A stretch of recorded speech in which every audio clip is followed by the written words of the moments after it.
called The Telephone Assassin, and today, right here on the Speakers Inc., We Speak, a Global Speakers Showcase series, you find out exactly why. His name is Anthony, and I have a really strong feeling that you're going to walk away today with a really good idea and a really good option as to how to make your team more effective and more incredible and powerful when it comes to being on the telephone and having those ever important conversations. Thank you for that lovely introduction, Dwayne. It's great to be here. As you've heard, I'm Anthony Steers, and welcome to Assassin HQ. I am known as the Telephone Assassin, but please don't worry, it is not as aggressive as it sounds. When my friends ask me what I do, I say I teach people good manners and advanced common sense. Basically show them how to be polite enough that people want to talk to you, but also understand the emotional journey you have to take people through in order to get them to take action and do something as a result of speaking to you. Technically, I'm a conversational strategist, although I often get billed as a sales speaker or customer service speaker or trainer, but I do love to interact with audiences, although keynoting is a big favorite of mine too. As I mentioned, I've got my 5 conversation steers, and I'm going to give them to you in the order in which they appear within a conversation. They're made up of 2 golden rules at either end of the call, and then the 3 phases of the conversation that you need to be aware of. So the first thing I often talking about telephone etiquette, is one of my golden rules, which is called PTS. It's permission to speak. And basically, I believe that you should be getting permission to speak at the beginning of your conversations. Second thing that you can do to build rapport is use research. We all have the same favorite topic of conversation, that is ourselves. It's the thing we know most about. It's the thing we care most about.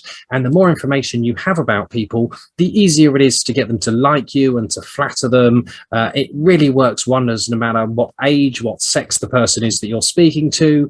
The more information you know about them, the easier it is to kind of get them to like you and to add a little bit of lubrication into the conversation. It's all about sharing success stories people can relate to. Okay, I'll say that again. That's sharing success stories people can relate to. Now, what most salespeople do is what I would refer to as name dropping. They talk about their biggest client. Okay, it makes them feel big and it makes them feel good, but often it can intimidate the person that you're speaking to. And I know. So I've now told you about the 3 stages of the conversation, and we started with that golden rule of the permission to speak. The final thing that I'm going to share with you, which I hope you're going to find useful too, is something called TFR. Take final responsibility. Hopefully this gives you a nice little flavor of my content, a little bit about my personality too. I know Dwayne's going to be asking me some questions and grilling me a bit now as well, but hopefully you've enjoyed this. As I mentioned, I have been Anthony Steers, the Telephone Assassin. Please, if you're interested or you think I can help your team, get in touch with Bronwyn or Duncan at Speakers Inc. I would love to have a chat with you guys too, find out how I could help you guys take control of your conversations. Thanks ever so much for listening. And Dwayne, fire away with those questions. So Anthony, thank you very much for your time. Very interesting, intriguing, in fact, because I have so many questions and I think a lot of our viewers have the same, feeling like this particular topic is one that we can dive a little deeper into. And I'm sure on your full talk, you do exactly that. But the first question I'm going to ask you this morning is, do you really think cold calling is dead? It's one of the phrases that's been going around for a long time. And I would say cold calling is dead in the fact that you have no excuse to cold call somebody anymore. Cold calling used to be sitting there with like the phone book or the yellow pages, and you would phone through and talk to as many people as you could and get hung up on a lot. And eventually somebody would say yes.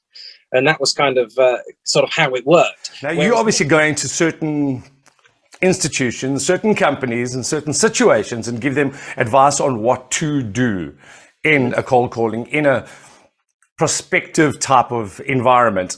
What is the one thing you always tell them not to do?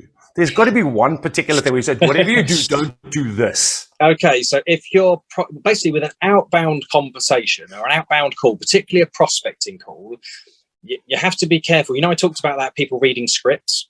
You've got to be careful of this thing. When you're really nervous and your heart starts to race because the phone rings, all right, and then your mouth goes really dry and you're thinking, please don't answer. Please just go to voicemail. You do the voicemail prayer, okay? And then when somebody does answer, if you're really nervous and you've got a script, you tend to just blurt it out. You kind of do this whole, and you can hear the intake of breath when you answer the phone. You'll hear it. People go, right. Hello. Anthony, like I said, I could talk to you all day, but we don't have too much more time. And I am going to say thank you so much for your time online today. I'm sure that people are going to be very intrigued in terms of how they can use you on their particular events as well. So hopefully, of course, they are going to log in to speakersinc.com. Contact either Duncan or Bronwyn. They'll give you all the details about Anthony, how you book him for your event, and just what you can take away. Added to which, of course, this particular clip will also be on the website if you would like to have a look at that and show it to somebody else in your particular organization. Right now, all that's left for me to do is say thank you very much for being with us today. Right here on the Speakers Inc. We Speak Global Speaker Showcase. My name is Dwayne. This has been Anthony Steers, and we will see you next time. Thank you so much. bye.